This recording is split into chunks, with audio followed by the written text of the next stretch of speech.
Düşündüğümü yaza yaza bir de gördüm. Fikirlerimle mest olup demdi söz. Bir zamana düşmüşem, ruhumu can incidir. Aranı kızmar güneş, dağı duman incidir. Bir zamana düşmüşem, ruhumu can incidir.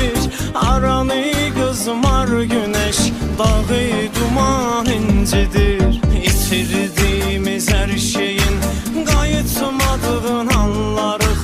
Düşünüb ötən günləri sadəcə peşmanlarıq.